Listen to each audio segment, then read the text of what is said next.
কোচ ৰাজবংশীৰ বাবে আজি এক ঐতিহাসিক দিন। আগ্ৰাসুৰ একত্ৰীকৰণৰ প্ৰস্তাৱক সাকাৰ ৰূপ দিয়াৰ ক্ষেত্ৰত এখোজ। আজি বঙাইগাঁও পাব্লিক লাইব্ৰেৰীত সদৌ কোচ ৰাজবংশী ছাত্ৰ সন্থা চমুকৈ আগ্ৰাসুৰ নৱগঠিত কেন্দ্ৰীয় সমিতিৰ শপত গ্ৰহণ অনুষ্ঠান অনুষ্ঠিত হয়।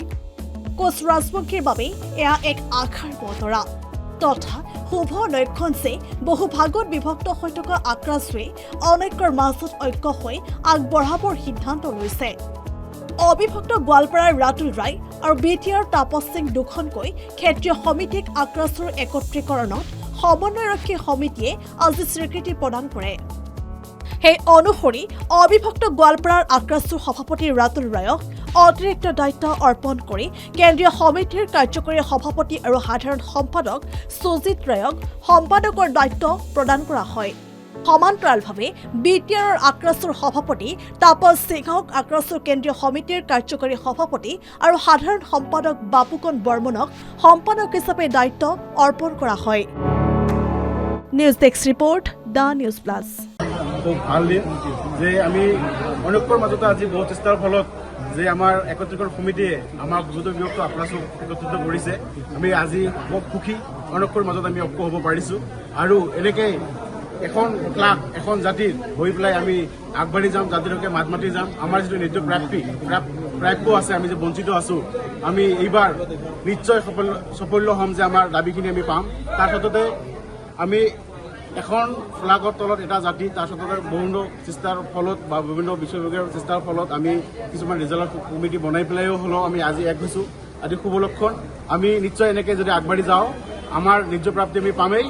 আৰু ৰাইজলৈ এটা মই আহ্বান জনাইছোঁ যে আমি আজি বহুত দিনৰ পিছত আমি একলগ হৈছোঁ, শুভবাৰ্তা দিছোঁ যে আমি যি কাৰ্যসূচী ল'ম চবেই যাতে একগোট হৈ পেলাই আমাৰ জাতিৰ হকে মাত মাৰিব পাৰোঁ, আগবাঢ়ি যাব পাৰোঁ আৰু ন্যায্য প্ৰাপ্তি আনিব পাৰোঁ। এইখিনি এতিয়া কৰিলোঁ। ধন্যবাদ। কোচ ৰাজবংশীৰ বাবে আজি এক ঐতিহাসিক দিন। আগ্ৰাসুৰ একত্ৰীকৰণৰ প্ৰস্তাৱক সাকাৰ ৰূপ দিয়াৰ ক্ষেত্ৰত এখোজ।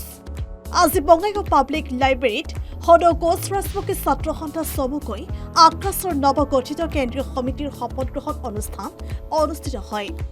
কোচ ৰাজবংশীৰ বাবে এয়া এক আশাৰ বতৰা তথা শুভ লক্ষণ যে বহু ভাগত বিভক্ত হৈ থকা আগ্ৰাসুৱে অনৈক্যৰ মাজত ঐক্য হৈ আগবঢ়াবৰ সিদ্ধান্ত লৈছে।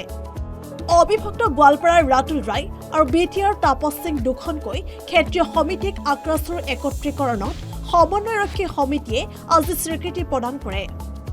সেই অনুসৰি অবিভক্ত গোৱালপাৰাৰ আগ্ৰাসুৰ সভাপতি ৰাতুল ৰায়ক অতিৰিক্ত দায়িত্ব অৰ্পণ কৰি কেন্দ্ৰীয় সমিতিৰ কাৰ্যকৰী সভাপতি আৰু সাধাৰণ সম্পাদক সুজিত ৰায়ক সম্পাদকৰ দায়িত্ব প্ৰদান কৰা হয়। সমান্তৰালভাৱে বিটিআৰৰ আগ্ৰাসুৰ সভাপতি তাপস সিঙক আগ্ৰাসুৰ কেন্দ্ৰীয় সমিতিৰ কাৰ্যকৰী সভাপতি আৰু সাধাৰণ সম্পাদক বাপুকন বৰ্মনক সম্পাদক হিচাপে দায়িত্ব অৰ্পণ কৰা হয়। News desk report the news plus. খুব ভাল দিন যে আমি অনৈক্যৰ মাজতে আজি বহু চেষ্টাৰ ফলত যে আমাৰ একত্ৰীকৰণ সমিতিয়ে আমাৰ যুৱ বিভক্ত আগ্ৰাসুক একত্ৰিত কৰিছে। আমি আজি খুব সুখী অনৈক্যৰ মাজত আমি ঐক্য হ'ব পাৰিছোঁ আৰু এনেকৈ এখন ক্লাব এখন জাতিৰ হৈ পেলাই আমি আগবাঢ়ি যাম, জাতিৰ হকে মাত মাতি যাম। আমাৰ যিটো নিত্য প্ৰাপ্য আছে, আমি যে বঞ্চিত আছোঁ, আমি এইবাৰ নিশ্চয় সাফল্য হ'ম যে আমাৰ দাবীখিনি আমি পাম। তাৰ ক্ষেত্ৰতে আমি এখন ফ্লাগৰ তলত এটা জাতি, তাৰ সত্ত্বেও বিভিন্ন চেষ্টাৰ ফলত বা বিভিন্ন বিশ্ববিদ্যালয়ৰ চেষ্টাৰ ফলত আমি কিছুমান ৰিজাল্ট কমিটি বনাই পেলাইও হ'লেও আমি আজি এক হৈছোঁ। আজি শুভ লক্ষণ। আমি নিশ্চয় এনেকৈ যদি আগবাঢ়ি যাওঁ আমাৰ ন্যায্য প্ৰাপ্তি আমি পামেই। আৰু ৰাইজলৈ এটা মই আহ্বান জনাইছোঁ যে আমি আজি বহুত দিনৰ পিছত আমি একলগ হৈছোঁ, শুভবাৰ্তা দিছোঁ যে আমি যি কাৰ্যসূচী ল'ম চবেই যাতে একগোট হৈ পেলাই আমাৰ জাতিৰ হকে মাত মাৰিব পাৰোঁ, আগবাঢ়ি যাব পাৰোঁ আৰু ন্যায্য প্ৰাপ্তি আনিব পাৰোঁ। এইখিনি এতিয়া কৰিলোঁ। ধন্যবাদ। যিকোনো খবৰৰ বাবে যোগাযোগ কৰক 7099017330 লগতে 7099017110 নম্বৰত।